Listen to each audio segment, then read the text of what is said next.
Starting lineups are being introduced to the crowd here. We're going to go ahead and introduce them to you as well as the College of the Ozarks comes in with a record of 24-11, and of course have gone through their first 3 games of this tournament, having beaten Sioux Falls, South Dakota, Walsh University out of Ohio, and then in the quarterfinal round, Indiana Wesleyan University. They will start their usual starting 5. Mike Wiebe, the 6'6 sophomore from Branson. Weston Wiebe, the 6'3 junior from Lawrence, Kansas. Darian Kelly, 6'2 freshman from Girard, Kansas. As well as Nathan Peterson, 6'6 senior from Golden City, Missouri. And Jared Howerton, who is the 6'6 senior from Conway, Missouri. For St. Francis University, they will start Q Owens, who's been a spark plug in the tournament for the Cougars. Q Owens is a 6'1 junior from Indianapolis, Indiana. Also Ethan Hussey, the 6'3 sophomore from Goshen, Indiana. Fernand Morales Soto, the 6'4 senior from Cagas, Puerto Rico. Also Dejavon Sawyer Davis, the 6'5 senior from Anderson, Indiana. And finally Matt Edmonds, who is a 6'5 senior from Waka Waka, Indiana. So those are the starting lineups. College of the Ozarks on the top half of the bracket, so they are indeed wearing their home white with maroon trim uniforms. St. Francis, the road team in this game, wearing their purple or wearing their blue with white trim uniforms.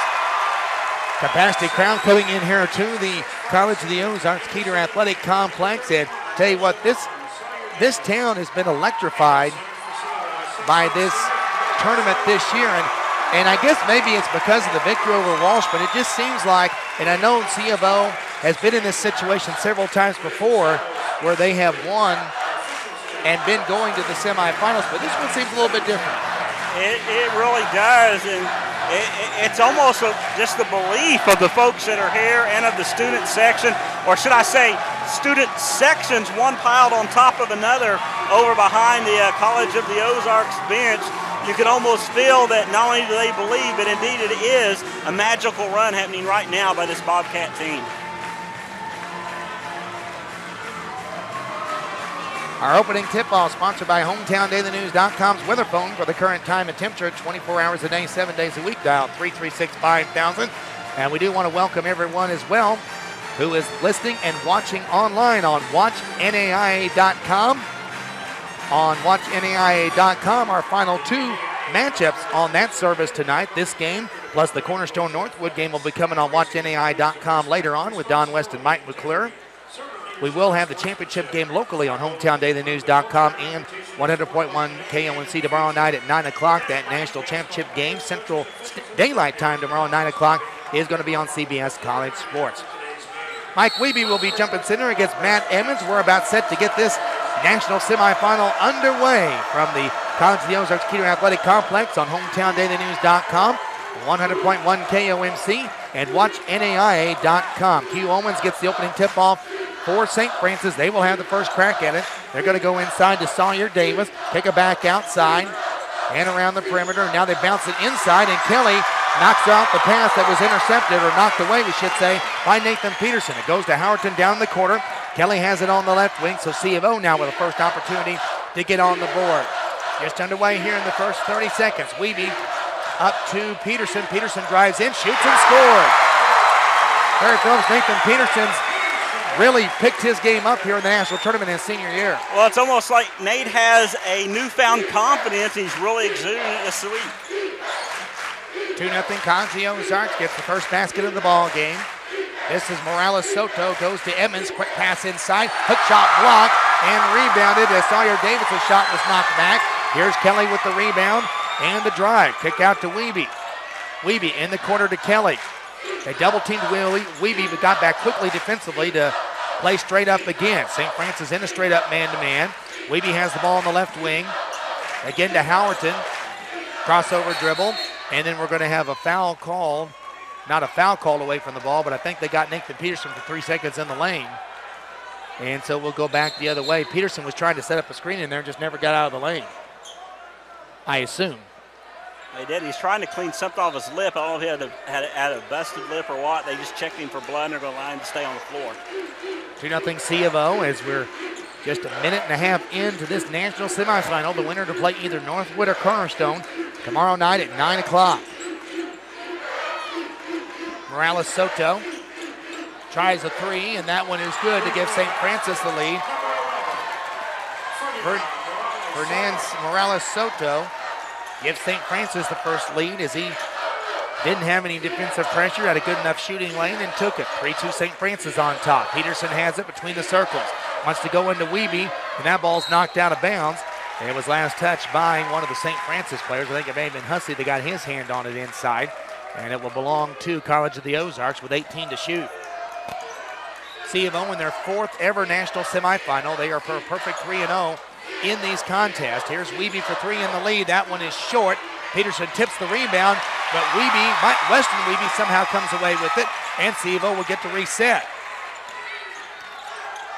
Kelly just inside the arc, goes out to Wiebe on the left side. Lob into Peterson. Peterson post up, shoots, his shot blocked, and it'll be out of bounds. Last touch by C of O as Mike Wiebe was on the out of bounds line when the ball touched him. And it will go to St. Francis with a 3-2 lead. Yeah, Wiebe had tried to get out of the way, and indeed he did, but the St. Francis player was able to throw it off of him, standing out of bounds. Weston Wiebe and Sawyer Davis had a major battle inside, and Sawyer Davis is going to win it. As he just powers it over Weston Wiebe. Really hard to fault Weston Weebe's defense there, but Sawyer Davis just got strength on strength and was able to outmatch him that time. And it's 5-2 St. Francis with the lead. Howerton in the corner to Peterson. Peterson back out to Wiebe. Over to Kelly. Left side, Howerton for three. It is no good. And it's off the back rim and goes to Morales Soto for St. Francis. Gets it down to Q Owens. Owens outside. Shot will be up no good by Hussey. And Peterson loses the rebounds, but then gets it back after a missed shot by Morales Soto. Nathan just got a little loose with the ball that time. He didn't secure it, and Morales Soto almost converted it for two. Nathan has the ball now, gets it off to Darian Kelly, who drives in lane. His one-handed shot is just off the mark, and Morales Soto with the rebound. So after C of O made their first shot of the game, they have gone 0-4 since then. Now 1 for 5 overall from the field. Here's Owens for three. That one is no good. Long rebound to Morales Soto. He drives, kicks it off to Edmonds, whose shot is in. And timeout College of the Ozarks as St. Francis has jumped out to a 7-2 lead at 16:21 to go in the first half. 7-2 St. Francis on top. We step aside for 30 seconds. Back with more of our coverage of the NAI Division II Men's National Basketball Championship Tournament on HometownDailyNews.com and 100.1 KONC.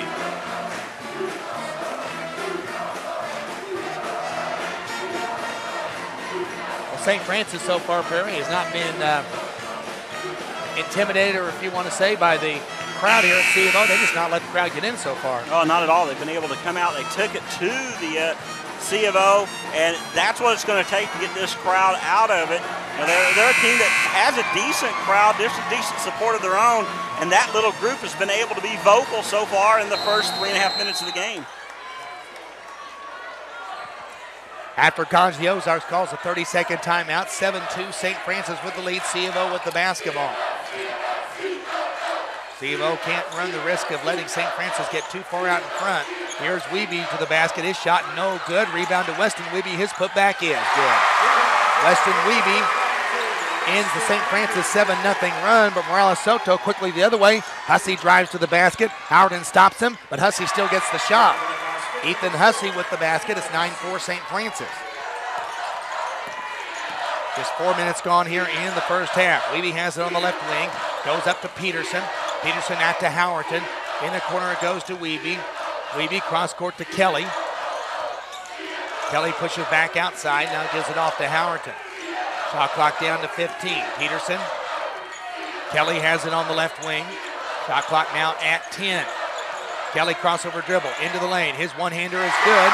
Darian Kelly missed on his first shot, gets this one and pulls C of O to within 3 at 9-6. Well, we've seen Kelly looking for a shot a lot more in this last week. was the leading scorer in their second round victory over Walsh. Also was in double figures in the quarterfinal win over Indiana Wesleyan. Q Owens drops one down from 25 feet out, and now it's 12-6 St. Francis. St. Francis just with so many weapons. You can't guard them too close because they'll drive around you, stay too far. They'll do what Q Owens just did and knock down a three. 12-6 Cougars on top, 14:45 to go first half. Howerton over to Peterson. Gets it off to Kelly. Kelly shoveled it to Howerton, who went one way and the ball went the other. And C of O missing connections on their passes here, and they look to be the team out of sync so far. St. Francis basketball up 12-6, 14:30 to go in the opening half. Owens pulls up from three. That one is good. 6 for Q Owens, then the lead is 9 for St. Francis. And right now the Cougars making it look easy. As C of O completely guessing defensively what they're going to do, and so far they've guessed wrong. Morales Soto almost gets a steal, but manages to knock the ball out of bounds as Howerton tried to catch it on the sideline. Mike Wiebe will inbound it. 15-6 St. Francis, 14:10 to go first half.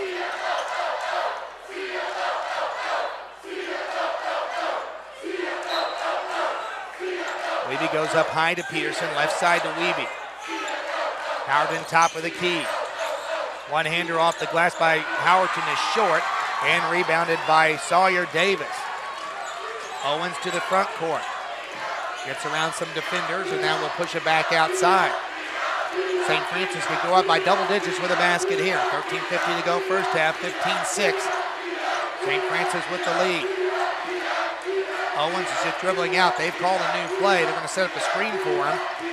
They shovel it inside, and the baseline jump shot is short.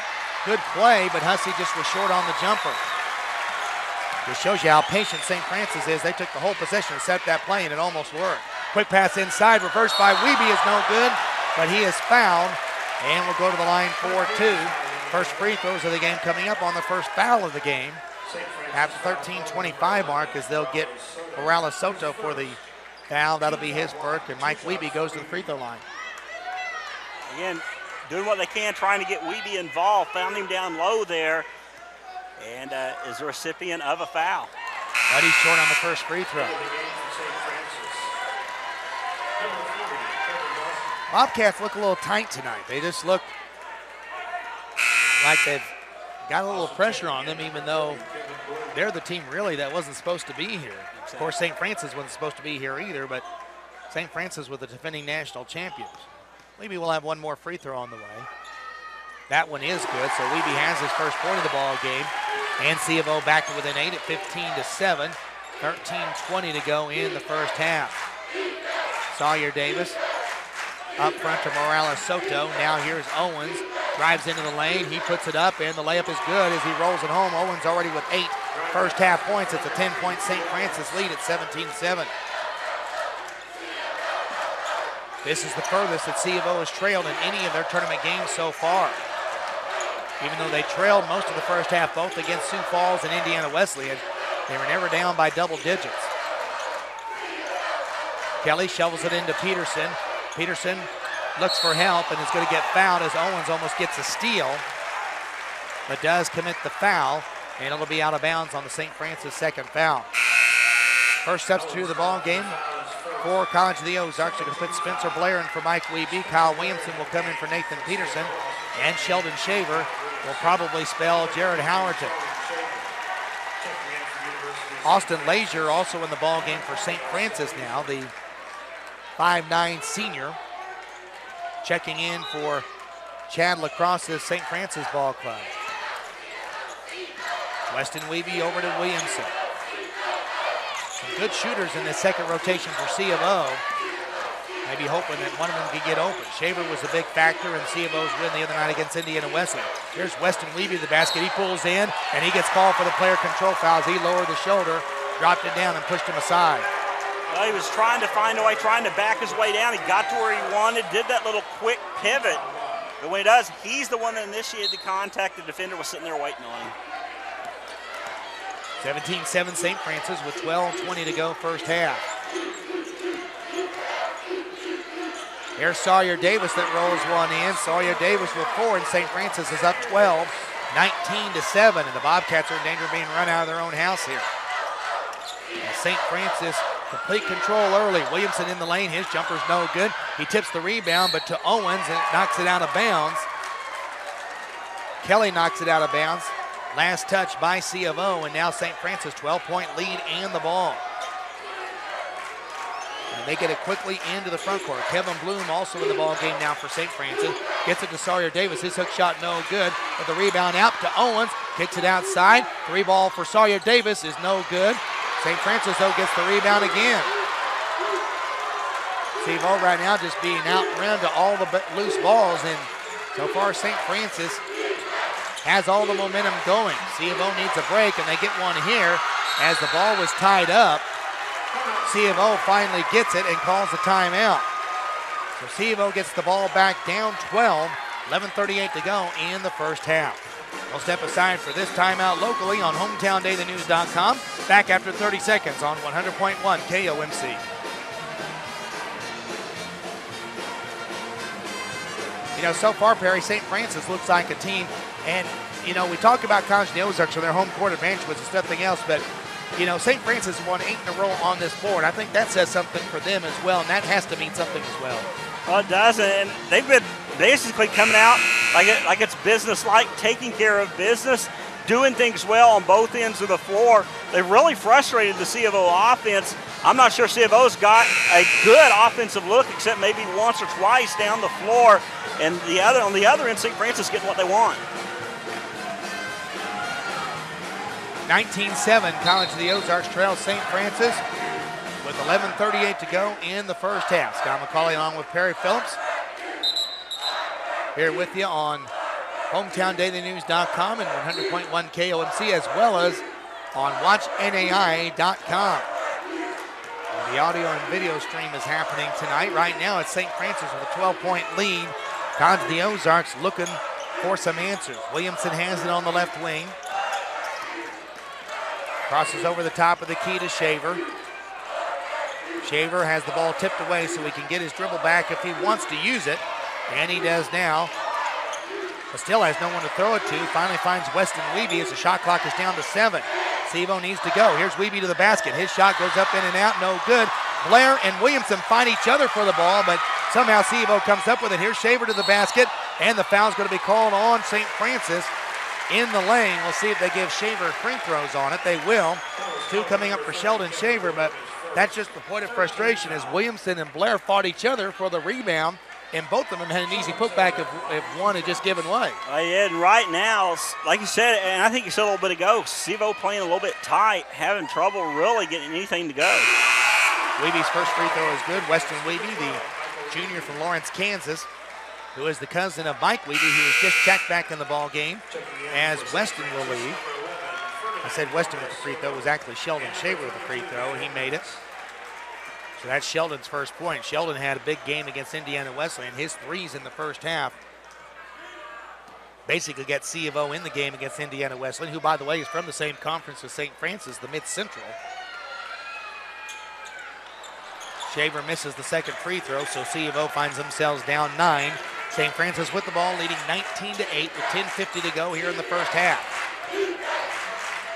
Lazier on the right wing, goes back around the circle. Now bounces it inside. This is Bloom, or Dawson, we should say. Kevin Dawson, who checked in a moment ago for Chad Lacrosse's ball club. They go inside to Edmonds. His hook shot is good as Matt Edmonds has now 4 points, and St. Francis to their biggest lead, 21-8.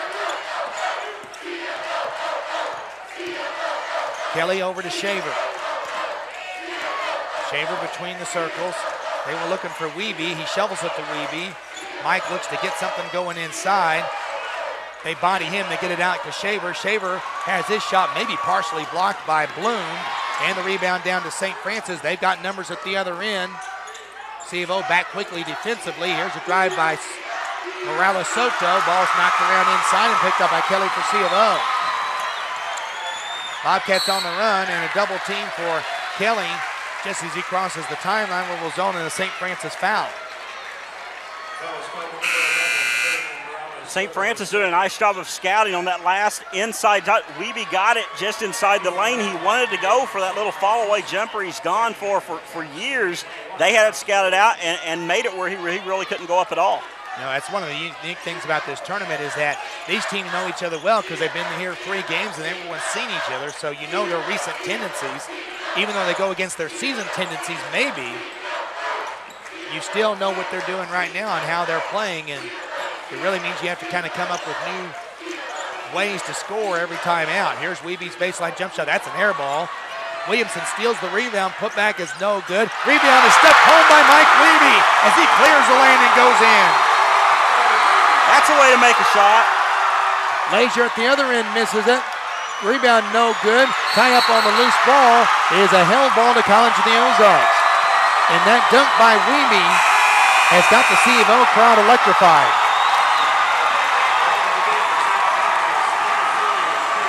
C of O looking for a big play to get the crowd back in it. That might be what it takes. The Bobcats looking for a basket now to try and get the lead back to single digits. It's 21-10 St. Francis. They have an 11-point lead, but C of O with the basketball.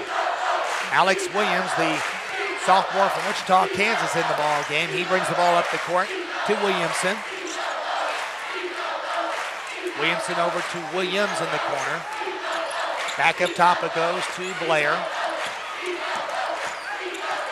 Blair over to Williamson. Shaver has it on the right wing. Shot clock down to 15. Shaver just not getting any good looks at the basket. Shaver now drives himself to the basket. His underhanded layup no good, but he will be fouled and will go to the free throw line. 21-10, St. Francis on top. Back after 30 seconds locally on HometownDailyNews.com and KOMC. Shaver to the free throw line, looking for his second and third points of the ball game. He was 1 or 2 at the free throw line a moment ago. He'll make the first one here. Shaver in the past has been an excellent free throw shooter, but struggled with the line this year. Coming into the tournament shooting just under 70%. Second one on the way is up, and that one's good. Shaver has both of them.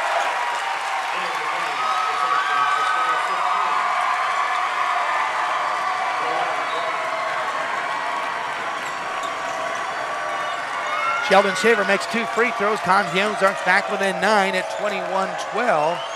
LaRon Bryant in the ball game for St. Francis gives it off to Q Owens. They call a block on Shaver inside. Count the basket for Owens and 1.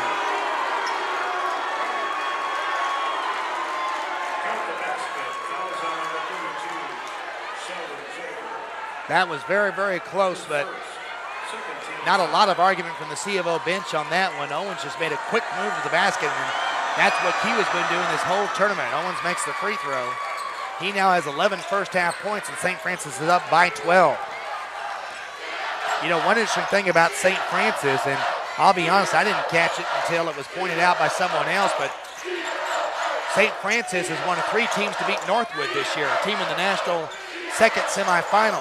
They beat him down in Florida right before New Year's. Here's Williamson to the basket. His layup is no good. And St. Francis with a rebound. They have numbers at the other end. Here's Hussey. Outside. Cross-court pass to Owens. Owens wanted to drive in, but Williamson recovered quickly. Gets it back from Edmonds.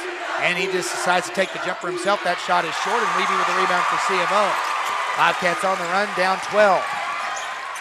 Williams to Weeby. Weeby, 18-footer, no good. Blair with the rebound, and then he has it taken away by Bryant. Here comes St. Francis. Owens with the basketball, and they're going to call Blair. Got the ball cleanly, but had to clear out with his arm to make sure Owens didn't get there, and the official saw it. It was right in front of him.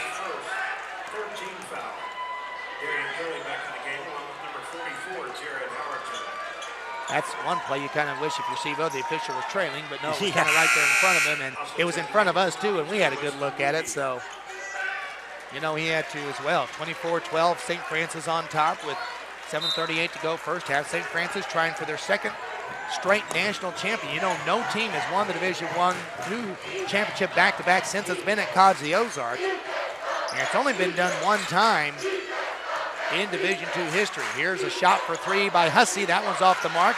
Rebound to Weston Wiebe for C of O. Kelly over to Blair. Blair three ball, yes sir. The lead is back down to 9, 24-15. Bobcat fans are back into it, but the Bobcats need a stop. You know, this has kind of been C of O's pattern, especially in the first and third games where they fell behind but then just kind of kept close and made a move in the second half. Obviously that formula will have to be what they use tonight.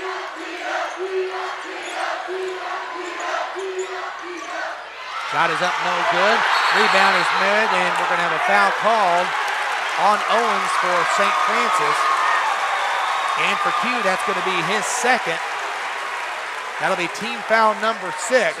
And so we'll see what Chad Lacrosse does with his point guard in his second foul. Now, the whistle was a little bit late, but it was definitely a foul. It hadn't been called by the outside official. I thought the inside official was going to call.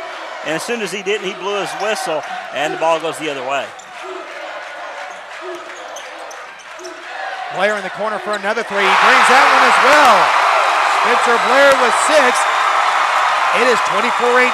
College of the Ozarks back to within 6. At 6:15 to go first half. Here's a move by Edmonds inside. He can't make the shot, but will go to the free throw line for a pair here. We were looking at the book. Bethel is the only team that has won the tournament in back-to-back years. They did it out of Nampa, Idaho in 1997 and 98. Bethel, ironically, is from the same conference as St. Francis, the Mid-Central. And Bethel hasn't had a nice run in this tournament over the last few years, making it to the quarterfinals. C of O actually knocked them out of the semifinals 2 years ago, on their way to the runner-up finish over Oklahoma with Oklahoma Wesleyan win it. Edmonds makes the first free throw.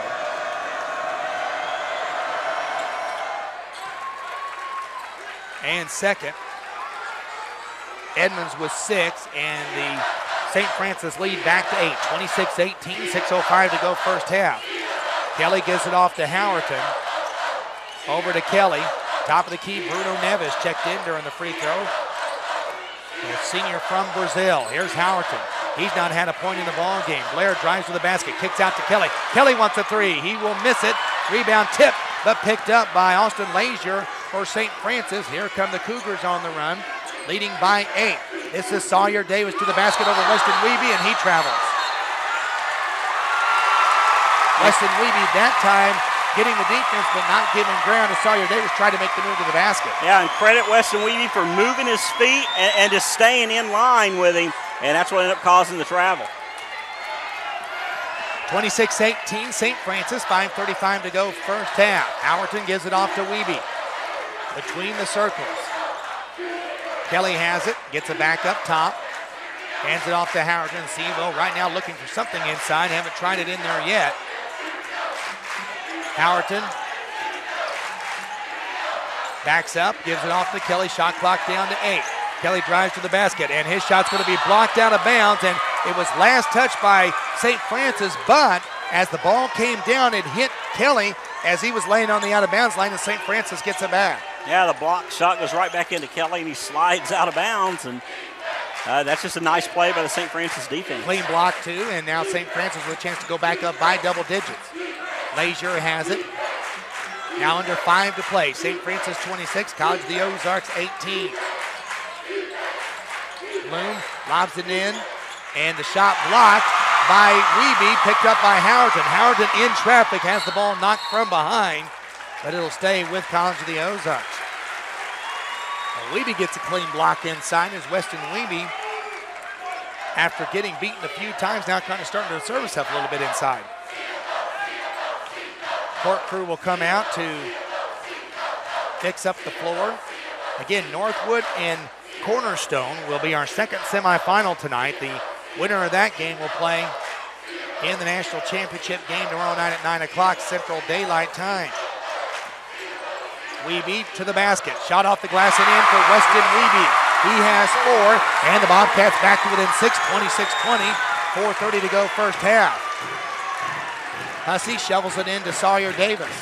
who tips it away, has it tipped away, but then Hussey picks it up, goes cross court. Here's a shot for three that's up, no good. Long rebound though comes out, tied up by Blair, but St. Francis gets away with it. And then here's Sawyer Davis, long three, no good. Blair cleans the rebound. Here's C of O with the basketball. Blair down court, hands it off to Weston Wiebe.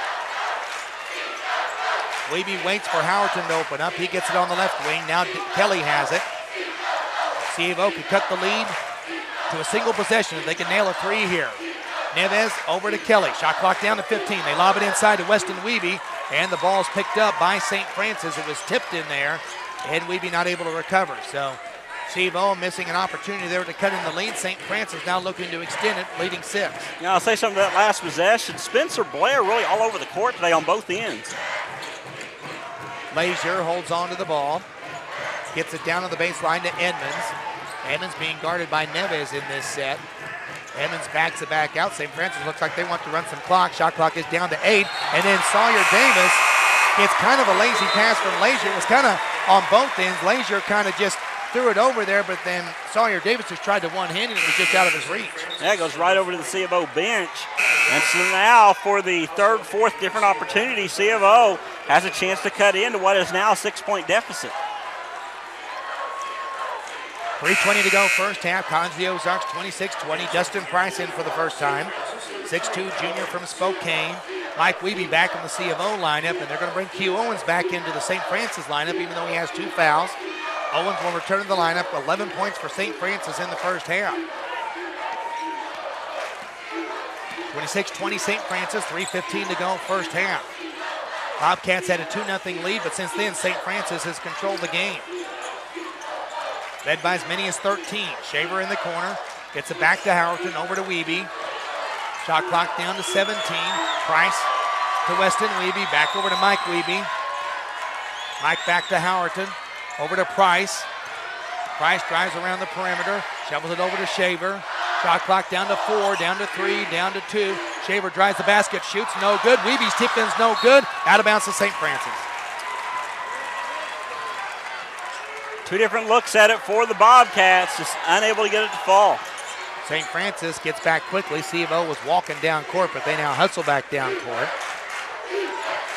26-20. St. Francis maintaining a 6-point lead with 2:30 to go first half. Owens out on the wing. He likes to shoot it from there. This time he's going to drive in, pull it back out from just inside the arc. He'll drain it home. Owens with 13, and it's 28-20 St. Francis. 2:15 to go first half. Price across midcourt for C of O. Again, C of O just trying to stay in touch here in the first half. They were down 6 to Indiana Wesleyan at halftime on Saturday, and were able to get control of the game in the second half. Shaver eyes up a 3. That one's way too long, and Howerton can't get the rebound. Shaver's had a couple of looks from long range and has been long on both of them. He's a streak shooter, Scott. He'll miss a few, but then again, he'll make 4 or 5 in a row. St. Francis is going to take a timeout here. Timeout St. Francis with 1:59 to go in the first half. It's 28-20. St. Francis over College of the Ozarks. Back after 60 seconds on HometownDailyNews.com and 100.1 KOMC.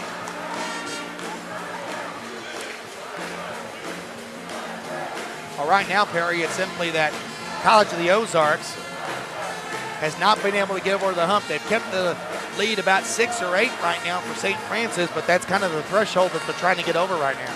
It is. They've had it down to 6 a couple of times, but every time they do, St. Francis, the Cougars, able to do a little run and get away once again. Again, we told you St. Francis looking for the opportunity to become only the second team in NAI Division II history to repeat as national champions. And of course, St. Francis has confidence on this floor as they've won 8 in a row. They've already beaten one of the teams in the semifinals. Now, Cornerstone did beat them early in the year, but only by 3. So St. Francis knows they have the confidence to play with either team that's in the other semifinal. And the confidence to play in this floor as they're showing leading C of O by 8 here in the later stages of the first half. College of the Ozarks trails University of St. Francis 28-20. NAI Division II Men's National Basketball Championship Tournament semifinal here at the College of the Ozarks Skeeter Athletic Complex. Bloom gets it outside to Lazier. Over to Owens. Owens, they try a screen, but C of O does a good job of switching. Now they get a screen with Owens pulling one up and drains it from about 23 feet out. It's Owens with 16, and all of a sudden St. Francis is back up by 11. There's been no question in this ball game. St. Francis is a different team with Q Owens in the lineup. Here's Weston Wiebe to the basket. He shoots and scores. Weston Wiebe with 6, and C of O back to within 9. 31-22. Arrow does favor St. Francis. The Cougars will have the ball to start the second half. 1:10 to go in the first half. Lazier shovels it inside. Hook shot's good by Kevin Dawson, his first basket. And it's 33-22 St. Francis. Now, we've played over 19 minutes. Wiebe and Howerton combined for 3 points. And all that from Wiebe. Howerton's yet to score. Blair to the basket, kicks it out to Wiebe. Wiebe now has an opening. He kicks it back out to Blair, over to Howerton with his first open look that he'll can. 33-25, now St. Francis will use the shot clock, just only a second. Almost exactly a second difference between the shot and game clock. So St. Francis will try for the last shot of the half. They'll also have the ball to start the second half. And Q Owens just going to stand out there and let the first half clock run down.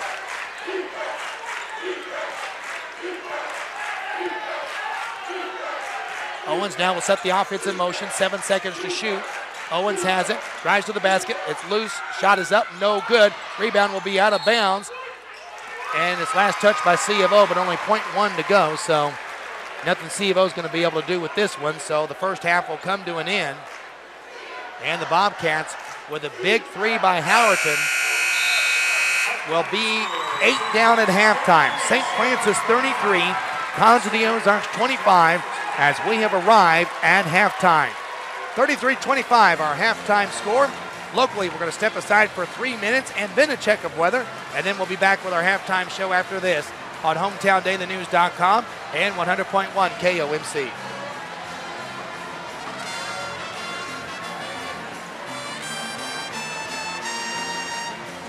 And for folks watching on NAIA.com, watch NAIA.com. Let's give you a quick first half recap before we step aside for a while. Q Owens with 16 to lead St. Francis. Matt Edmonds with 6. Dejamon Sawyer Davis 4.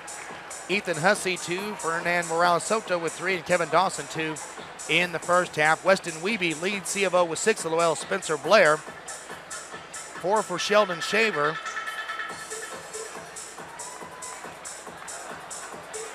Mike Wiebe with 3. Jared Howerton with 3. Nathan Peterson with 2. And Darian Kelly with 2 in the first half. And, you know, even though both teams have top scorers that haven't done much in the first half, honestly, it's been Q Owens has been really the difference, because, you know, C of O made their run when Q Owens was out of the lineup. And he's really been a special one, and he showed why he's so well thought of. He's hard to stop when he gets on a roll. Our halftime score, 33-25. C of O with the trailing St. Francis. St. Francis has shot 46% from the field in the first half, 13 of 28. College of the Ozarks, 35%, 9 of 26. St. Francis with 4 threes. College of the Ozarks with 3 threes.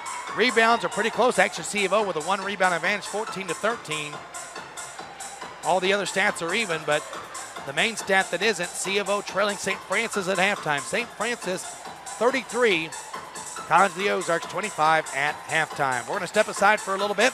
Back with the second half right here. And don't forget, we have our final game of our presentation for the national tournament. The second semifinal coming up later on with Don West and Mike McClure, as it'll be Northwood out of Florida taking on Cornerstone in the second semifinal. That's all straight ahead on WatchNAIA.com.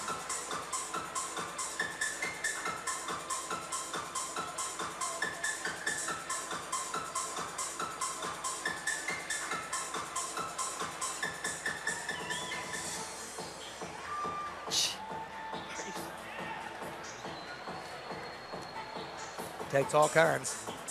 I just look at his sheet for the next. Oh, is it? Do you got the next game under there? Or the? Okay. I thought he had the list. I didn't check a pronunciation. Never mind. I got it.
Back at the College of the Ozarks Dieter Athletic Complex, Scott McCauley along with Perry Phillips. Dieter back at the studio, pushing the buttons tonight and getting ready to look at the halftime numbers as they are presented to us here by the stat crew.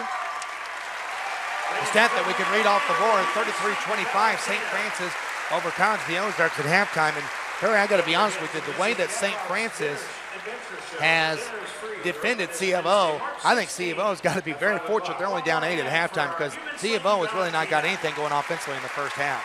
Not so. They're having trouble shooting the ball. Everything's being contested that they put up. And, you know, Jared Howerton hit that 3 at the end. You know, Mike Wiebe, the leading scorers on this team, only with 3 points apiece. And C of O shooting only 9 of 26 from the floor. Like you said, fortunately to only be down 8 points, you know, that's what we were looking at going in. If they could somehow keep within single digits, get to the locker room and regroup, they might have a better chance in the second half. Well, that's basically what they did against Indiana Wesleyan on Saturday. You know, Wesleyan almost led that entire game the first half. I think Siebel was down 6 in that one at halftime and came out a different team at halftime. But, you know, I think in all fairness, Indiana Wesleyan was a team trying to get over the hump of getting to the semifinals. They've been eliminated in the quarterfinals each year they had been here, including one time by College of the Ozarks. But St. Francis, I mean, I just have to say, been there and done that, and I think that has really been a big factor in this ball game. St. Francis, even though this is C of O's home court, St. Francis has been the team that looks comfortable here.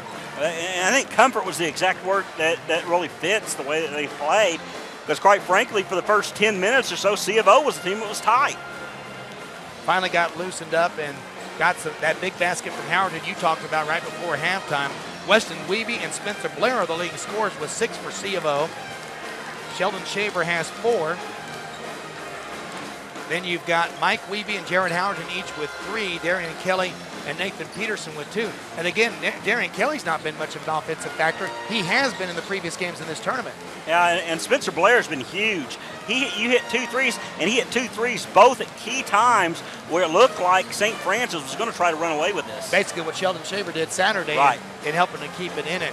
Well, the big cue for St. Francis has been Q Owens in the first half, 16 points. He leads all scorers in the ball game, and we noted it here earlier on our internet broadcast that when he was out of the lineup is when Sivo was able to make the run, and he certainly has been for a good part of the year, even though he's just their second leading scorer behind Dejavon Sawyer-Davis. But Q Owens has been the spark plug made Cougars run tonight for sure. No doubt about that. So that's one of the things they're probably talking about in the locker room, is a way to at least contain him. Sawyer-Davis, or Edmonds has 6, Sawyer-Davis with 4.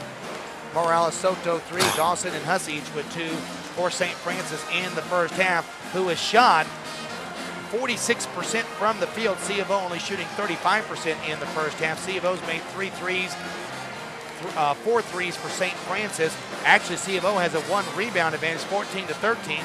St. Francis has turned the ball over 6 times, C of O 5, so both teams taking pretty good care of the basketball in the first half. But the big difference has been the fact that St. Francis has just had Q Davis running the offense and getting in key looks, and they've been able to make 13 field goals compared to only 9 for C of O. And, you know, it's always kidding to say the team that scores more is the one that wins, but literally in this first half, a major difference is that they have made more shots than C of O. Pretty much all the other stats are even. Yeah, neither team getting into the bonus, a total of 10 fouls between the two teams. Halftime score, College of the Ozarks 33, or St. Francis 33, College of the Ozarks 25. Back after this 2-minute timeout with more of our halftime show on HometownDailyNews.com and 100.1 KOMC.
33-25, St. Francis will lead over College of the Ozarks at halftime, about 5 minutes away from starting the second half of our ball game here at the NAI Division II Men's National Basketball Tournament semifinals. Winner of this game will take on the winner of the second semifinal, which will start around 8 o'clock, which will be Northwood, the number 2 seed, against Cornerstone. And we mentioned this in the first half of the broadcast, but ironically, St. Francis has played both of those teams this year. They won at Northwood on New Year's Eve, 86-82, one of only 3 Northwood losses on the season. Cornerstone did get a win in Fort Wayne, Indiana over St. Francis. That was back in November by a final score of 92-89. So St. Francis certainly has experience playing against top teams and certainly proving that out here in the first half of this game by playing very well in the College of the Ozarks home court.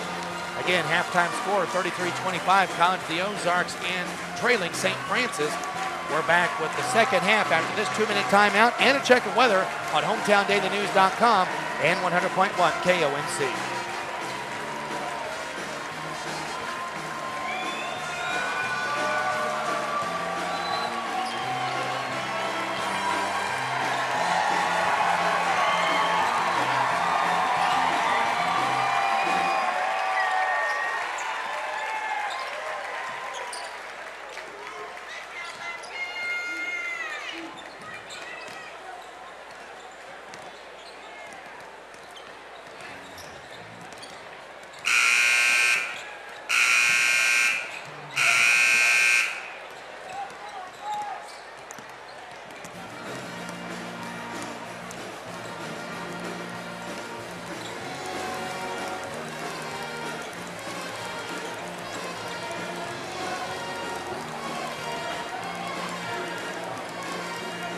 Hey, Dieter, if you can hear me, let's just do the level 2 steakhouse spot and then give it back to me. Let's just cut it.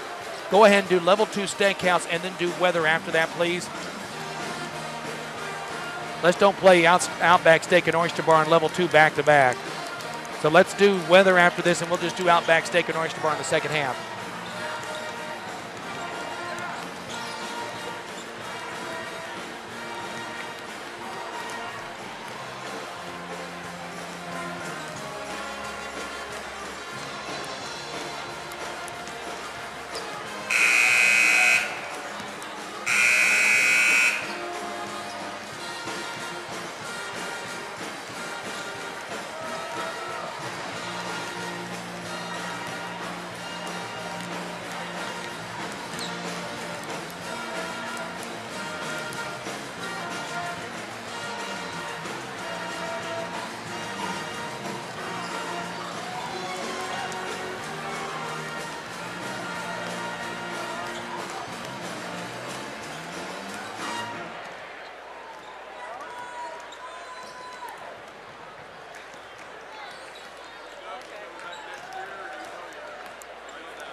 Back here at the College of the Ozarks Keeter Athletic Complex, Scott McCauley along with Perry Phillips. As we rejoin everyone now on HometownDailyNews.com, 100.1 KONC, and also on WatchNAIA.com.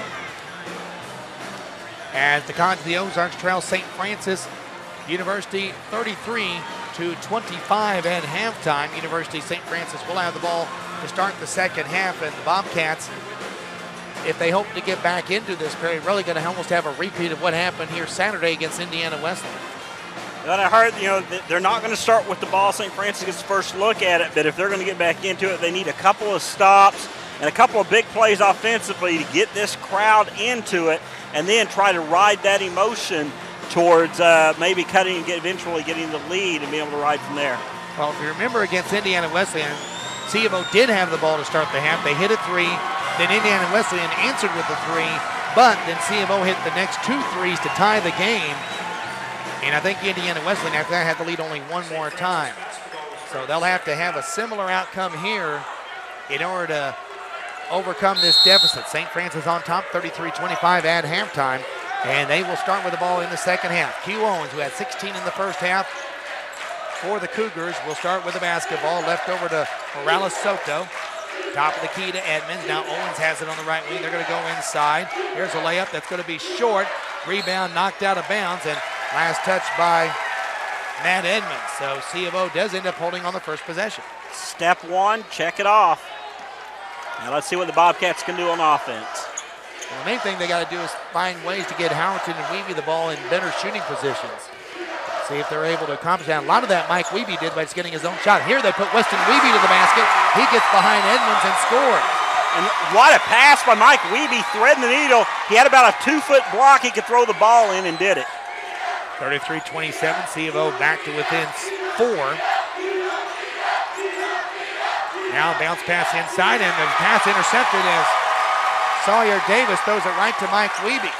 So now C of O with a chance to cut further into the lead. He loses the ball but gets it back to Kelly on the left wing. Kelly drives to the basket. He spins around. His shot is up and in, and Darian Kelly now brings C of O to within 2. Or brings him in within 4, we should say, at 33-29. So C of O with the first 4 points of the second half. Owens bounces it over to Hussey. Up top, Edmonds. Owens has it. They double team him, so that leaves Edmonds open inside, and then Sawyer Davis with a jump shot that's no good, and Howerton clears the board. So St. Francis 0 for 3 on their first 3 possessions. Here's Kelly over to Wiebe in the corner. Wiebe to Peterson, gets it out to Howerton. He'll try a long-range shot that's going to be short, well short. And St. Francis with a rebound. And because of the way he took it and when he did in the rotation, there was absolutely no rebounding help for the Bobcats underneath. Owens drives to the basket. He forces one up and in. 18 for Owens, and that is big. C of O with a chance to cut it possibly to 1. And thanks to Keo Owens, and now back to 6, 35-29. We played 2 minutes here in the second half. Kelly around midcourt. Gets a screen. Goes to the wing. Drives to the basket. He wants to go in for an individual layup, and he does it as Kelly, almost like it was a set play, that Kelly was going to take the shot when he was standing at half court, and Wiebe set him a great screen to do it. That was Weston Wiebe that set the screen to get Kelly open for the layup, 35-31. And C of O back to within 4. Lob pass into Sawyer Davis being guarded by Kelly. A little bit of a mismatch, but now Sawyer Davis takes advantage and will score. 6'5" to 6'2", Sawyer Davis with a good height advantage, and even though it took him a second, he realized it and took full advantage. And now St. Francis back up by 6, 37-31. Weston Wiebe on the right wing. Gets over to Howerton in the corner. Back up top to Wiebe. Howerton has it on the right wing. Mike Wiebe now drives to the basket. He has an opening, shoots, no good. Peterson tips the rebound to Wiebe, but he has the ball stripped out of his hands. And to the basket we go. Steve Shepard not happy that a foul wasn't called at the other end, but St. Francis misfires on a pass in the corner as the pass intended for Morales Soto over there sails into the stands. Now St. Francis underneath the basket, very active hands and not allowing free looks for the Bobcats. I'm not sure that Coach Shepard was talking about the Wiebe tip out because it looked clean, but there was some contact on the drive by Mike Wiebe to the basket. Here's Kelly. Foul on the floor will be called on St. Francis. First foul of the second half. Ferdinand Sawyer, let's try that again. Dejamon Sawyer Davis with his first foul. Knew it was a guy with 3 names, just the wrong one. 16:40 to go in the first half. Bad pass as Kelly misfired, threw it short to Wiebe, and here's Owens with the ball, goes coast to coast, and he'll just get the layup, but misses it. Should have had an easy one there, but it rolled out. Move break for C of O. Wiebe throws in the corner to Howerton. Howerton eyes the 3 and buries it.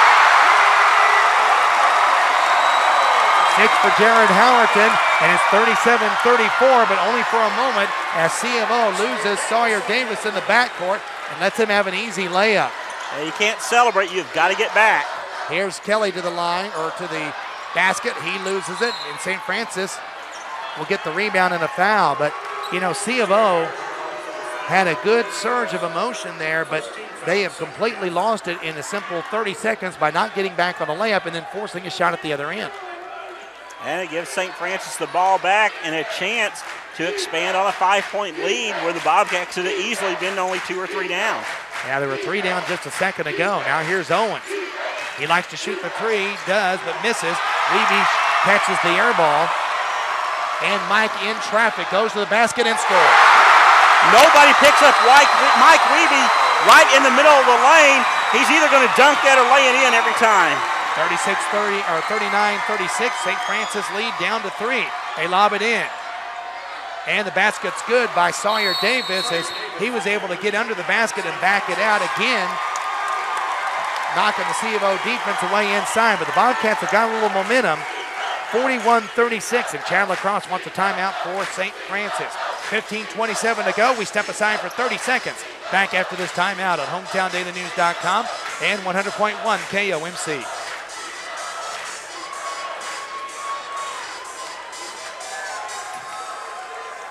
Okay, ID Dieter, please.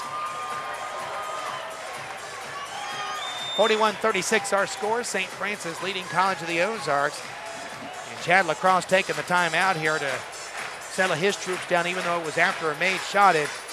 That's one thing St. Francis will do often, Terry, is they will take that timeout at times that he thinks the momentum's starting to go the other way. And that's just good coaching to try to get the momentum back on your side.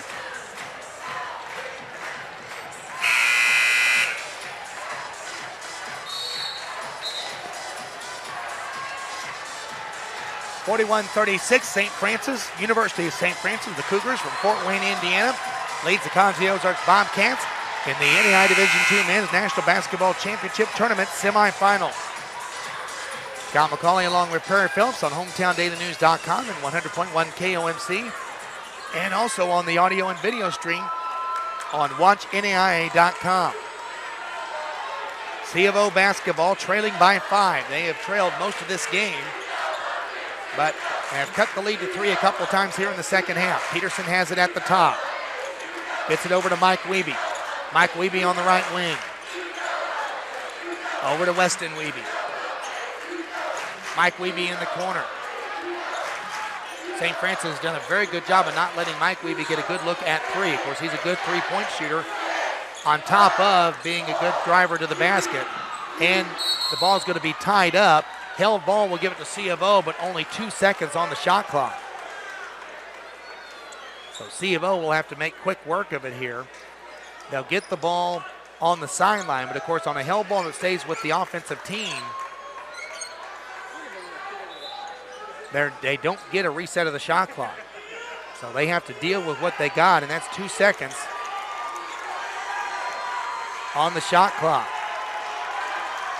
So whoever catches it's going to have to get off a pretty quick shot. That's going to be Howerton. Howerton, one dribble, long shot, no good. Peterson almost gets the rebound. That's about the best C of O could do in that situation after getting tied up with 2 seconds to go. Here's Q Owens to the top of the key. 5-point St. Francis lead in the ball. 14:35 to go here in the second half. Here's Hussey. Kicks it inside. And the layup no good there, but they're going to call a foul on Mike Weeby. And Mike Weeby showed about as much emotion as you ever see Mike Weeby showed on that foul. And it's going to be 2 free throws for Morales Soto. Weeby thought he had good position, but Soto was just so far under the basket. Soto tried to lean in and throw the ball around to get off the backboard, and Mike ends up getting called for the hack. And Morales Soto makes the first free throw. The lead back to 6 for St. Francis. One more on the way. That one is good as well. 5 for Morales Soto, the senior from Puerto Rico. 43-36. St. Francis back up by 7. 14:25 to go. Howerton has it on the right wing. Goes inside to Peterson. Peterson shot no good, but he is fouled. And Nathan goes to the free throw line. And Nathan very frustrated because even though he was fouled, he had a pretty easy look at the basket there and just overshot the target. Well, he did. What he did, he tried to make one quick move when he caught the ball and goes straight up. A lot of times he catches it and then goes up strong. Peterson makes the first free throw. Nathan Peterson also struggled at the free throw line this year, but has been much better in the national tournament. As he gets 2 there. And CeVo stays close. They cut it to 5, 43-38, 14-15 to go. National semifinals of the NAI Division II Men's National Basketball Tournament. Northwood and Cornerstone will play in the other national semifinal, with the winners to play for the finals tomorrow night at 9 o'clock. Central Daylight Time. Hussey tries a quick pass inside, but C of O deflects it.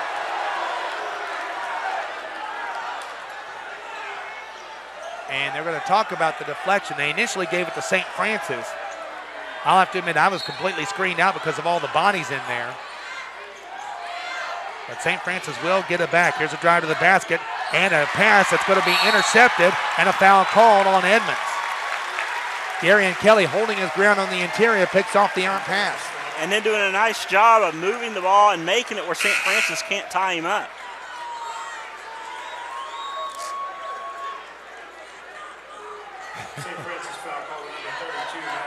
The official signaled 33 on the foul for St. Francis, which there's not only not one on the court, there's not one on the roster, so the official had to clarify it was 32 that committed the foul. 43-38, 13-35 to go. Peterson tries to throw the pass inside, and that was picked off by Morales Soto, who goes coast to coast. Peterson, though, with a clean block of the shot, and back the other way we go. Boy, what a hustle by Nathan Peterson after making the errant pass at one end. He doesn't sulk, he rushes back to the other end and makes something happen on defense. All right, got up, able to get a nice block, and then it was Edmonds unable to get control of the carom on the basketball. He lost it out of bounds and gives it back to the Cats. 43-38, Bobcats to within 5 and the basketball. Kelly over to Wiebe. Wiebe drives in, his one-hander no good off the glass, and a player control foul called on Weston Wiebe. Wiebe did lean in a little bit, trying to go up over the player and draw a little bit of contact. It wasn't like when you run into him. Kind of a little bit surprised by the call, but I guess they're saying the St. Francis player stayed vertical, and if you're going to call a foul at all in that case, you call it on Wiebe.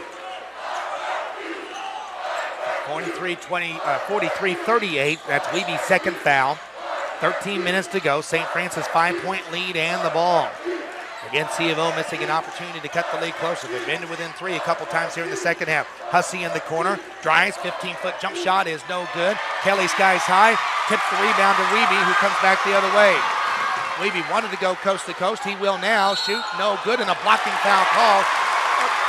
And a beautiful job by Mike Wiebe that time of making the defender think he was going to hold up. That's extra second, gave him the baseline, and forced Sawyer Davis to come over and foul him. If Mike goes in on the run, he may pick up a charge there, but by making it look like he was going to set up, the defender relaxed for just a second, and as soon as Mike saw him relax, he headed straight for the hole, and now he gets a couple of free throws out of it. Wiebe with 5 points. 2 free throws on the way. First one is good. 43-39, the Bobcats cut the lead to 3 with the second free throw, which he gets. 7 for Mike Wiebe, 43-40, cons the Ozarks to within 3. Spencer Blair back in the ball game for C of O. In place right now, Weston Wiebe, who's sitting with 2 fouls. They shovel it inside. This is Dawson inside. He gets around Howerton and can't convert the layup. He gets his own rebound, but loses it out of bounds as it slips out of his hands. And even though he never touched the ball, really, Howerton and Kelly created that turnover. Well, they did, but now they've got another stop down by 3. A long one would tie it up here for the Cats. 43-40. University of St. Francis has led since C of O had a brief 2-0 lead. Bobcats now could tie it with the 3, as Perry mentioned. Wiebe to the hoop, 18-footer, and they're within 1. 43-42, cons the Ozarks trails by 1. Here's Q Owens on the left side. Owens dribbling around, takes it back outside, now a drive to the basket, and the shot will be no good. Rebound tip picked up by Howerton. C of O shooting for the lead. Howerton down court, pulls up, gets it off to Kelly. Kelly will back it back up, go to the hoop, will be fouled on his way to the basket. And let's see if they give him some free throws. They actually are going to give him free throws here, as Kelly got up the late shot, but enough to initiate the 2-shot foul, and will put him at the free throw line to give C of O the lead. It'll be their first lead since they opened the game with a basket to lead 2-0. St. Francis hit a 3 and has led the game ever since. Kelly, the freshman from Girard, Kansas.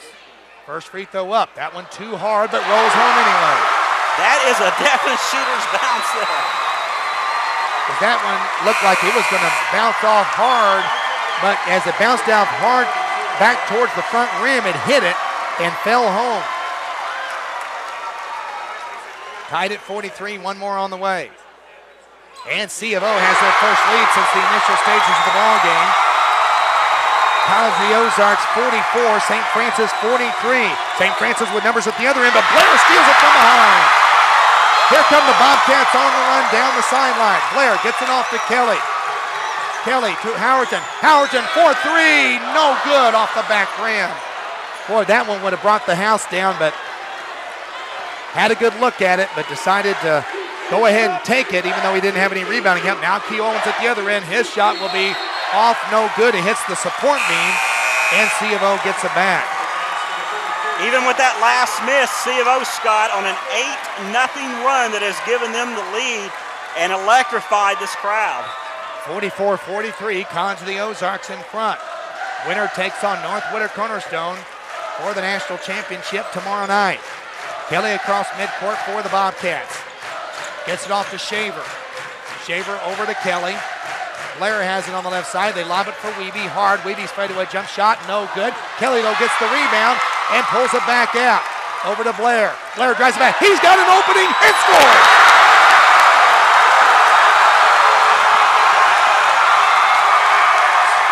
Timeout, St. Francis. College of the Ozarks has surged ahead. They are now on a 10-0 run, and the Bobcats lead it with 10:45 to go, 46-43. We step aside for this 60-second timeout locally. Back on HometownDailyNews.com and 100.1 KOMC.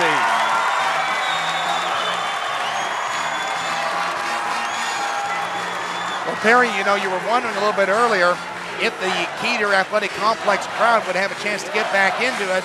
I'd say that has happened. Definitely into it. You know, we've heard the hard work you chant a couple of times with the signal that's been familiar all year.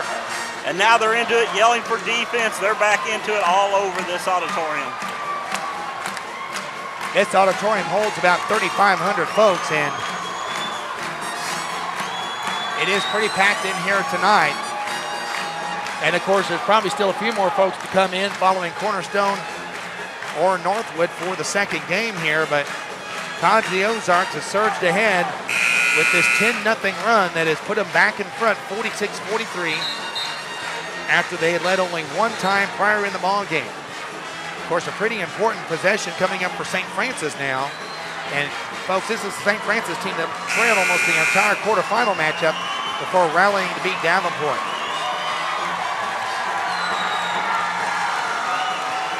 (46-43), College of the Ozarks for the lead over St. Francis at 10:45 to go. St. Francis will have the ball underneath their own basket, as the Bobcats currently on a 10-0 run. They look to throw the ball off the backside of one of the players. They do so successfully.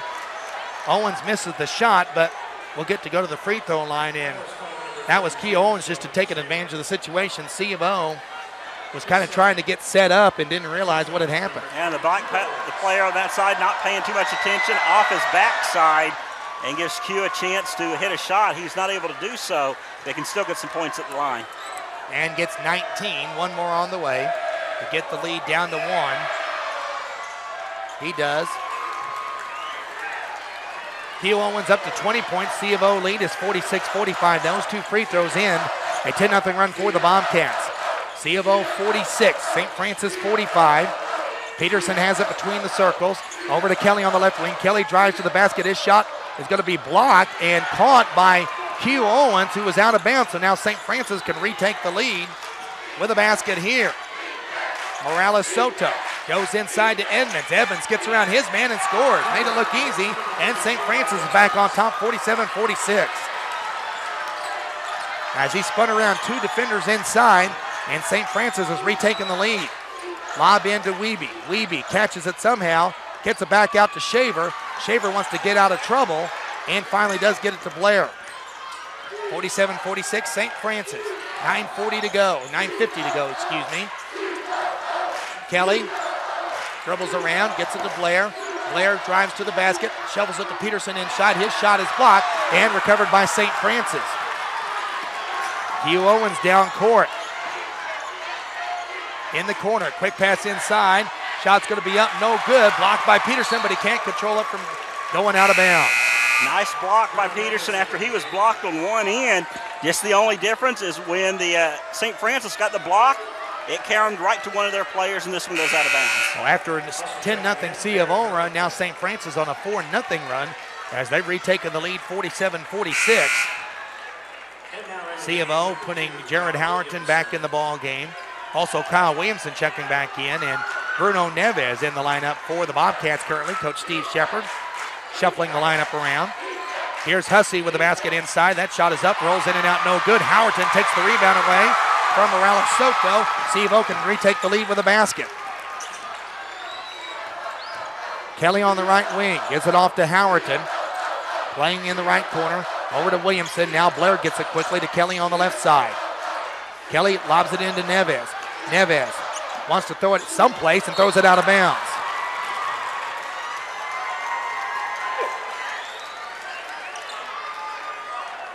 Neves got caught, and C of O didn't do a good job of responding to his need over there.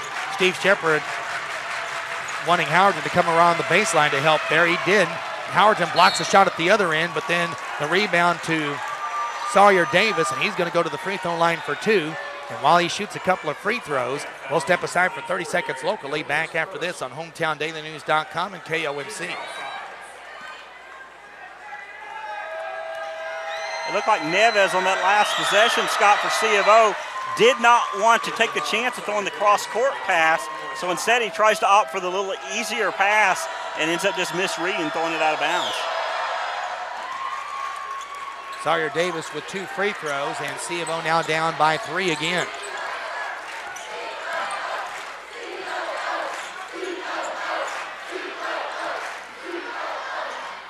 Bruno Neves to the basket, shot is up, no good. Rebound is tipped around and controlled by C of O, and St. Francis knocks it out of bounds, and it will roll back to C of O. While the folks locally were away, Sawyer Davis did make two free throws, so now it's a 49-46 score. St. Francis on top of College the Ozarks, but C of O's got a little problem now as Jared Howerton comes limping out of the lineup after that exchange, and Mike Wiebe comes back in for him. Now jumping on 1 foot was Jared Howerton, and his hops on 1 foot all the way back to the training room. So Wiebe back in right now. We'll see what the Bobcats can do to adjust. They're down three, 49-46. Kelly on the baseline left side, drives into the basket. Reverse layup is going to be no good. Blocked cleanly by Edmonds, and St. Francis with a basketball. C of O has not scored since they had the 3-point lead. St. Francis now on a 6-0 run, making an 8-0 run as Morales Soto goes in for the layup. It's 51-46. We're right back where we started from. St. Francis up by 5 with 8:16 to go. 51-46. St. Francis with the lead over College of the Ozarks.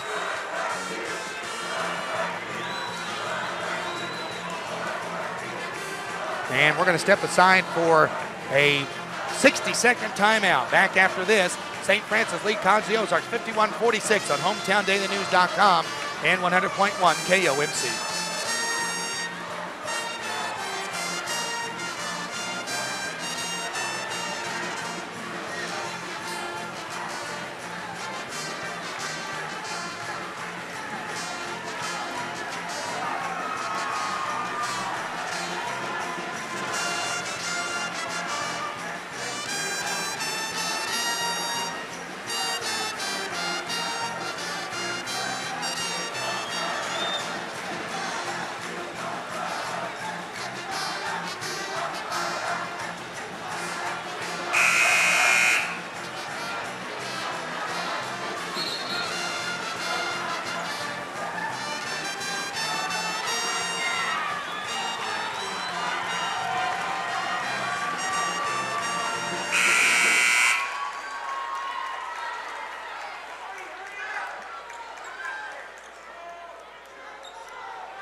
51-46, College the Ozarks trails by 5 with 8:10 to go. St. Francis currently on a 6-0 run of their own to take the lead back, and now as Bruno Neves dribbles in, he has the ball taken away from him, and St. Francis back with a 5-point lead and the ball. Q Owens to the top of the key. Now, Sevo had a 3-point lead. They had the momentum on their side, but St. Francis stayed steady, and now they give it to Sawyer Davis, who throws one up, no good. Rebound controlled and out of bounds, and it will be controlled by St. Francis, although even though C of O tipped it out of bounds, it's kind of a break because Spencer Blair had saved it in right to Morales Soto, who would have had an easy look at a layup, but because Blair had stepped out of bounds when he threw it in, that's going to kill the ball and at least give C of O a chance to play defense here. Owens has it in the corner.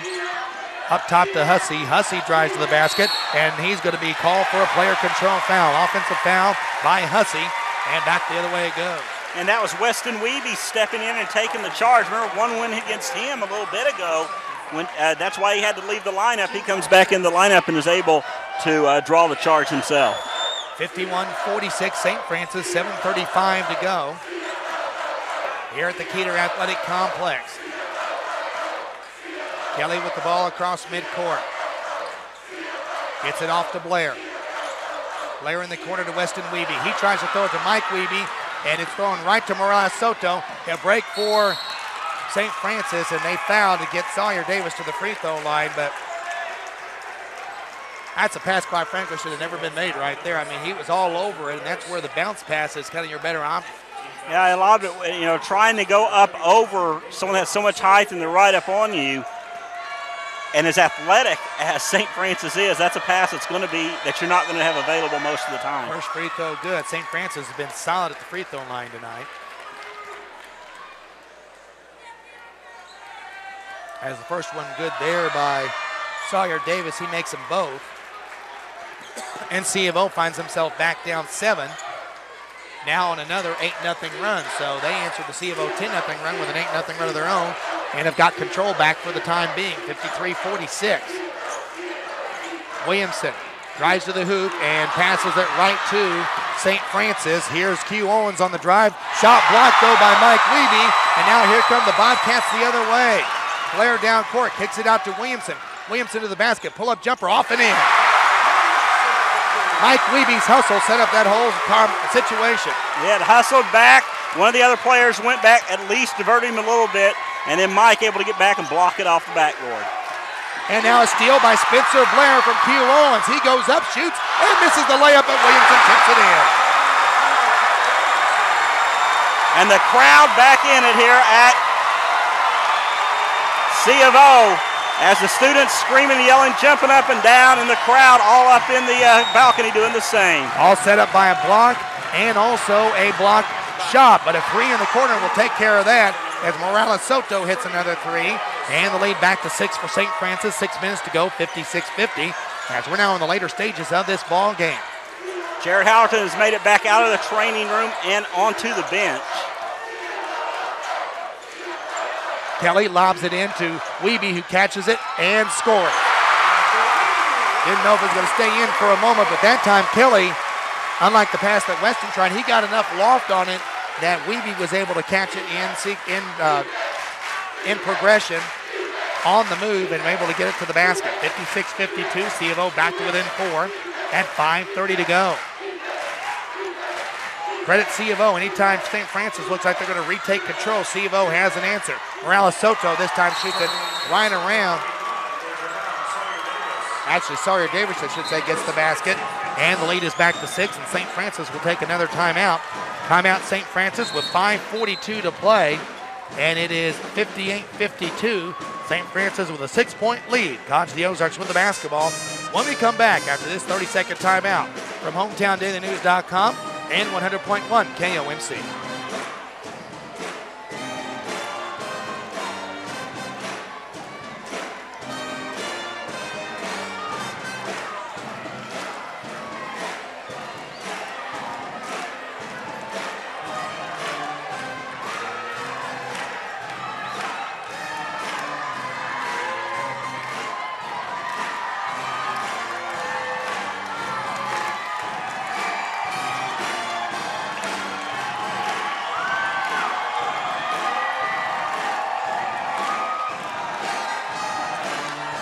Scott McCauley, Perry Post back here at the College of the Ozarks Teeter Athletic Complex as St. Francis leads C of O 58-52 in the NAI Division II Men's National Basketball Tournament semifinal. Perry, you want to look a stat that's going to blow your mind. College of the Ozarks tonight, the free throw line is 10 of 12 for 83%, and you would say, you know, that is excellent, which it is. However, St. Francis 11 of 11 at the line. They have made every free throw tonight, and they have taken advantage of the opportunities when C of O's put them at the line. You know, 2 missed free throws not bad, but when you're going up against a team that's shot lights out like St. Francis, that kind of looks different. Here's Williamson with a shot off the glass and in. Kyle Williamson brings C of O back to within 4 at 58-54. Williamson, who has been a spark plug off the bench, really doing so for the first time in this duet. Here's Q Owens. Shot may have been partially blocked by Kelly.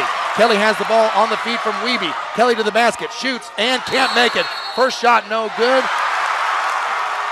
but a foul called on who?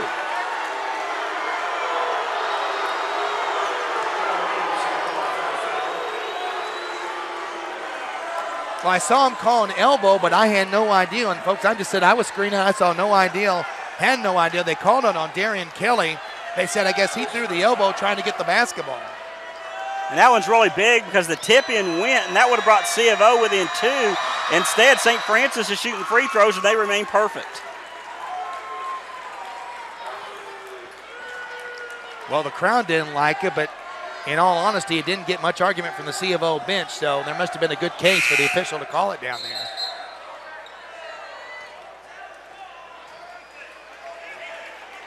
Sheldon Shaver comes in the game for Jared Howerton. Howerton's been in the game. Looks like he's kind of gipping a little bit, but they're going to probably try to spell him a little bit. This is still just a 5-point game. St. Francis remains perfect at the line as Morales Soto makes his second free throw, 60-54. C of O back down 6 with 4:50 to play.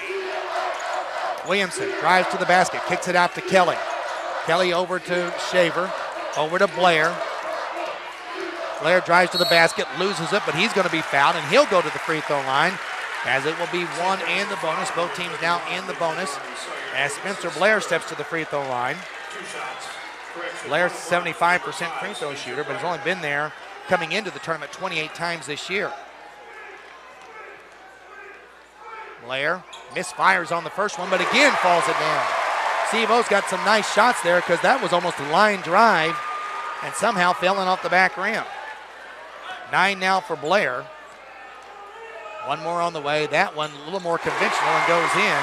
And Spencer Blair in double figures with 10, and he pulls C of O back to within 4, 60-56.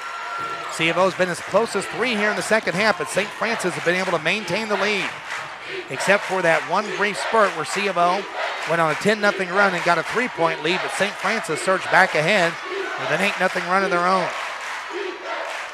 Hussey over to Owens. Owens drives, bounces it on the left side to Morales Soto. Cross court to Hussey. He'll try a 3. That one is no good. Rebound pulled down.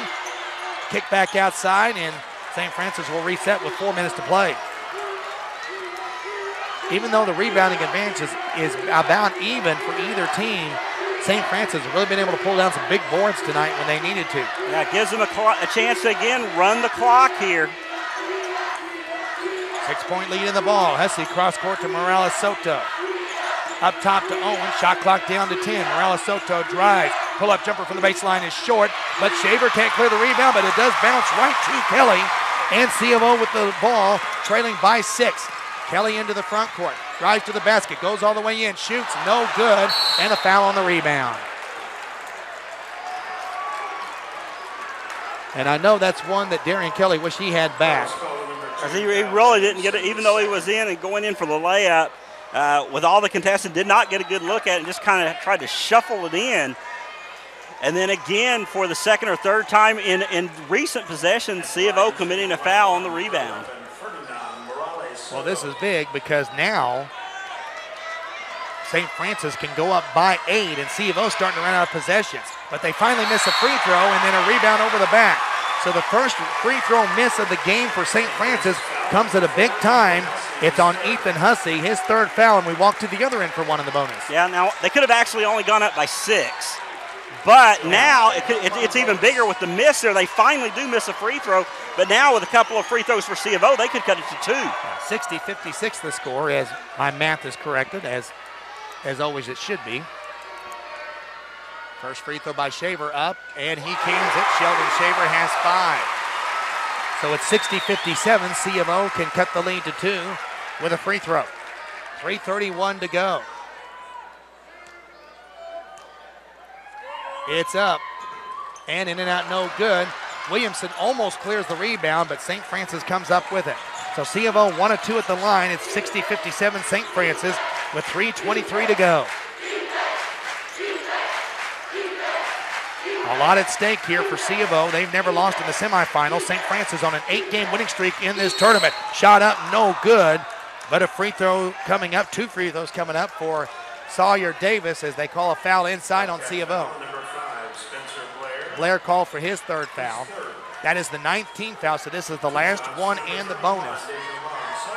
Sawyer Davis to the free throw line. He has 1 in the bonus. First one is no good. It was 2, I guess, because he was shooting. So they have 1 more. So now St. Francis has missed 2 in a row at the line after making their first 13. He'll end that streak.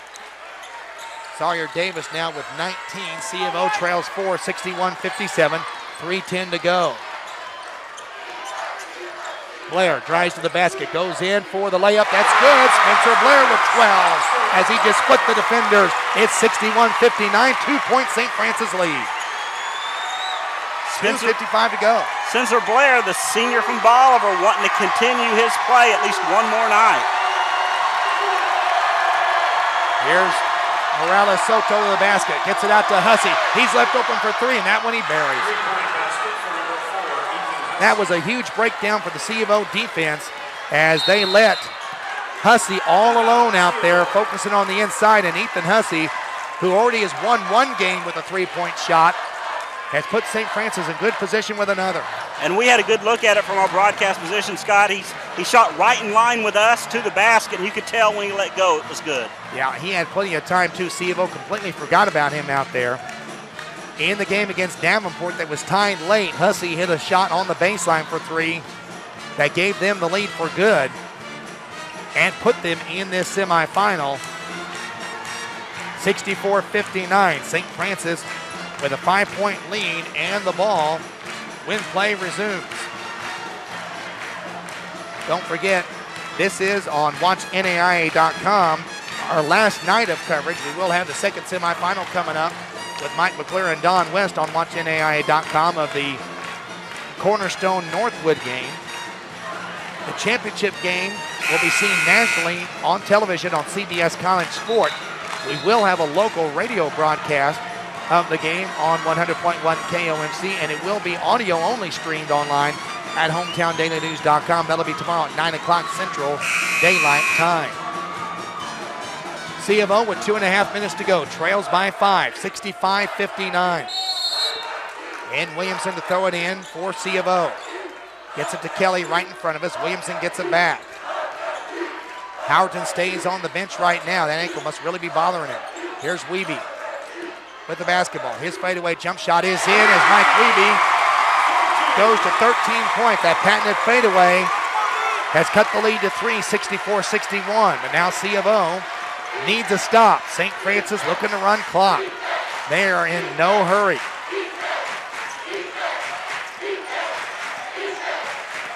Owens tries to get around, cannot, but then he gets it to Hussey. His one-hander in the lane is no good. Rebound tipped in, no good. Rebound tipped, St. Francis takes control and gets it back outside. So now the shot clock runs down again with 1:45 to go, 25 on the shot clock. And if you're a Bobcat, if you get a miss like that, you have got to be able to pull that board down.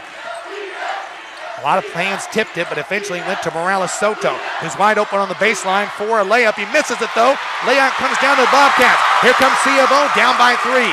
Spencer Blair into the front court, over to Kelly. Important that they realize they do not have to have a 3 here. Just first available, good shot. Here's Wiebe at the top of the key. 1:15 to go. Kelly almost throws the ball away as Kelly actually threw it almost right to Sawyer Davis, but luckily they were close enough to the sideline and knocked it out of bounds. And with the way the clock lines up here, they're in perfect position for a 2-possession to 1 for St. Francis to end this regulation. Howerton does check back into the lineup. 1:13 to go. C of O trails by 3, 64-61.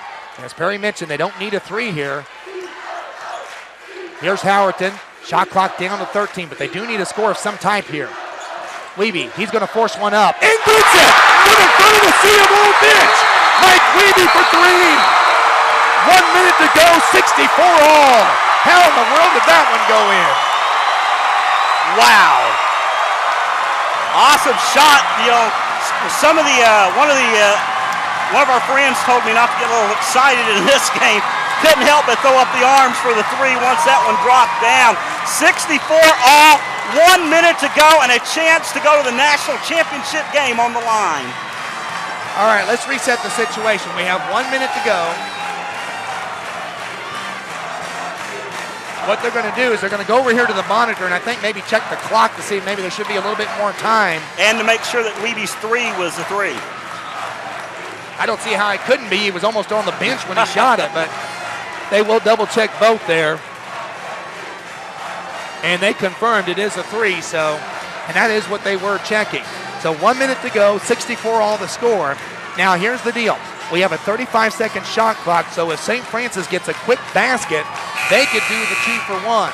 So the key is, when does St. Francis get their shot off, whether they will or C of O will have the ball last. Keep in mind, arrow does favor St. Francis right now. They have the possession arrow going their way. C of O has committed 9 fouls, so St. Francis would shoot 2 on any foul. St. Francis has committed 8, so C of O just in a 1-and-1. So we'll see what Chad Lacrosse has come up with for St. Francis. C of O will not pressure. And again, if they get the shot up before 35, then they're sure they will get the ball back. Assuming they make it, of course.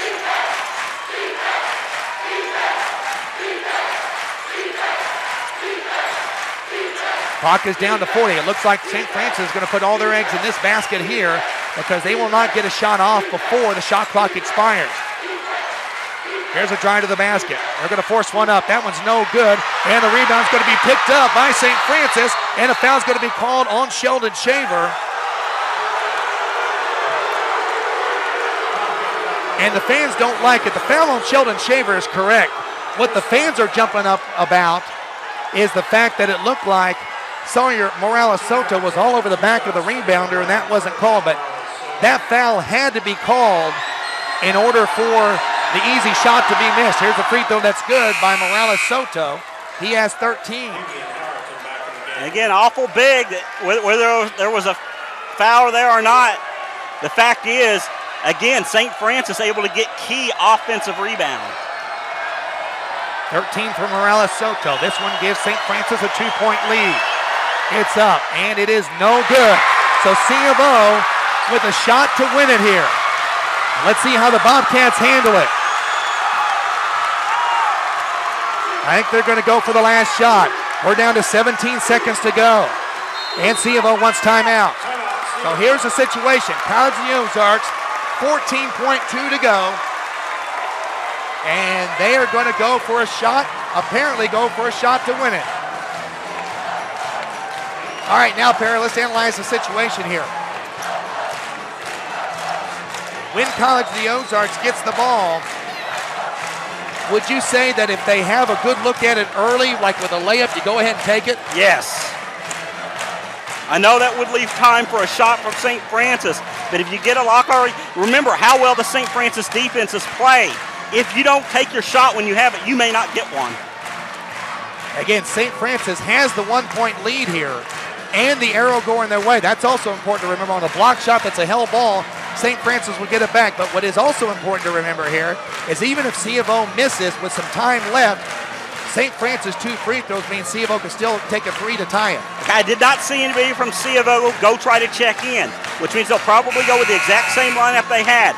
Howerton was trying to post up down low, but remember, he is hobbled by that ankle.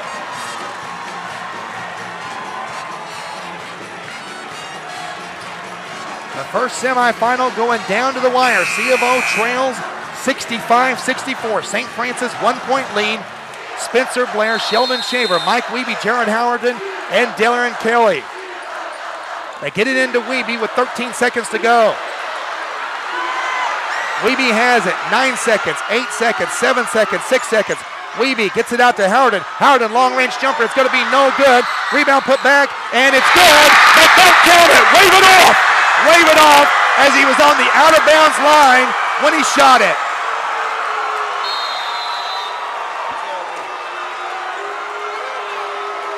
Wow.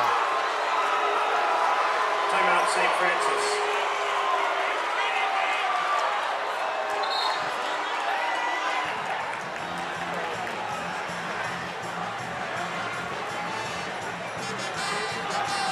Steve Shepard having a very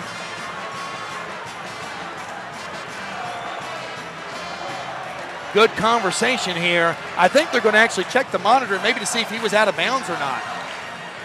But is that a reviewable play? I don't know. Or they may be checking the time. Let's see what they're going to check here. Wow. Tell you what, from that angle, Scott, it was hard to see if he was out because he looked like he was underneath, coming on this side of the basket. I don't know if that's reviewable or not, but they're reviewing it right now. Here's the situation. We do know there's 1.9. They're going to look at it again. We're looking at it down the row here. And again, we're looking at the monitor from a distance.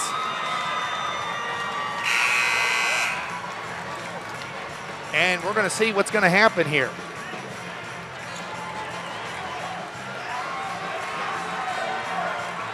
Yeah, it's a time situation because I really believe, even though whether he was in or out, it's not reviewable.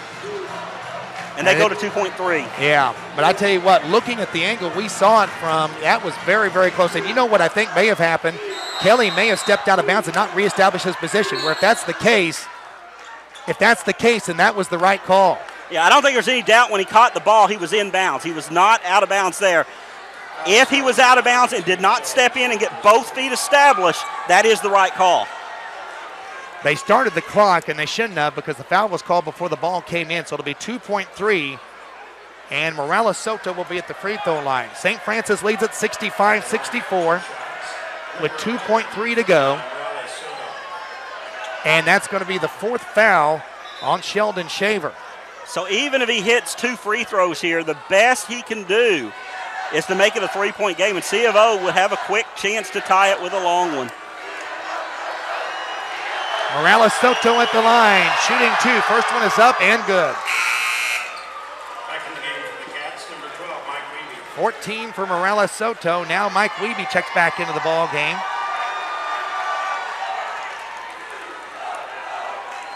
You know, it might not be in St. Francis's worst interest to miss this one because that would force the clock to start early, but I don't think they'll probably do that intentionally. He didn't. He makes them both. 15 points. C of O's got to go length of the court and got to go in a hurry. They go down court. The ball's going to be tipped. Kelly had it, but doesn't get it, and St. Francis wins. And Howerton twisted his ankle again trying to get to that loose ball.